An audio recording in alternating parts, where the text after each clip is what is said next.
बिस्मिल्लाहिर्रहमानिर्रहीम। 19वीं सदी में दुनिया एक बीमारी से दो चार हुई। ये वही बीमारी थी जिससे पहले भी बहुत से लोग मुतासिर हो चुके थे। ये बीमारी कोई और नहीं, ताउन की वबा ही थी। इस मर्तबा ताउन की वबा कहाँ से, किस तरह, कैसे फैली और कितनी जानों का नुकसान हुआ।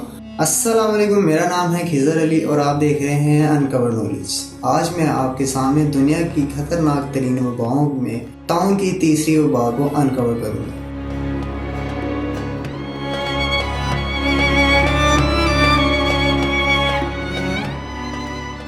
ये वबा एक बार दोबारा चीन के एक शहर यूनान में आई और देखते ही देखते पूरी दुनिया में फैल गई। इस वबा की दोबारा शुरुआत 1855 में हुई।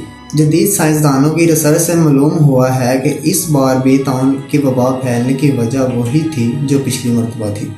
ये वबा देखते ही देखते हिंदुस्तान में भी आन पहुंची। इस वबा की वजह से हिंदुस्तान और चीन में 12 मिलियन लोगों की अमवात हुई, जिसमें से 10 मिलियन लोग हिंदुस्तान में ही हलाक हुए। वर्ल्ड हेल्थ ऑर्गेनाइजेशन के मुताबिक ये वबा 1960 तक रही। उसके बाद ताउन की वजह से मौत की मौत सालाना 200 से कम होती गई और हर साल ताउन से मौत की शरह कम से कम होती गई। ये बीमारी इब्तदा में बंदरगाही शहरों में देखी गई, जिसका आगाज बम्बई शहर से हुआ था। इसके बाद ये बीमारी पूना, कोलकाता और कराची में फैलनी शुरू हो गई। 1899 तक ये वबा हिंदुस्तान के बहुत से छोटे छोटे इलाकों में फैलना शुरू हुआ, जिसने इतनी तबाही मचाई जो नाकाबिले जिक्र है। मजमूई तौर पर इस वबा की वजह से हिंदुस्तान के शुमाली और मगरबी हिस्से में ज़्यादा नुकसान हुआ और इतनी तबाही मचाई जिससे हुकूमत ने सख्त इक़दाम उठाए, जिसमें करंतना, आइसोलेशन कैंप और सफ़र पर पाबंदी लगा दी गई। ताउन के बहुत तेज़ी से फैलने की वजह से बरतानवी हुकूमत और फौज ने सख्त इख्तियारात नाफिज किए। हिंदुस्तानियों को ये इक़दामात सकाफती तौर पर मदाखलत पसंद और आम तौर पर जाबराना और जालिम समझे गए और लोगों ने SOPs पर अमल करने पर लापरवाही दिखाई, जिसकी वजह से ताउन की वबा जंगल में आग की तरह फैल गई।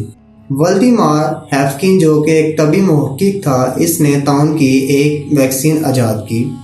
3 माह की लगातार कोशिश के बाद इसने ये तैयार की और सबसे पहले वल्दीमार हैफकिन ने इसको अपने ऊपर टेस्ट किया। 10 जनवरी 1897 को इस वैक्सीन का टेस्ट ताउन के मरीजों पर किया गया, जिसमें से कुछ मरीज मर गए और बाकी सेहतयाब हो गए। इस वैक्सीन ने बहुत सी लोगों की जानें बचाई, लेकिन ताउन इतना ज़्यादा फैल चुका था कि इस वैक्सीन ने आने में बहुत देर कर दी। इसके बाद ताउन के मरीजों की सालाना शरह निस्बतन कम होती गई। मुझे उम्मीद है कि इस वीडियो से आपके इल्म में इजाफा हुआ होगा।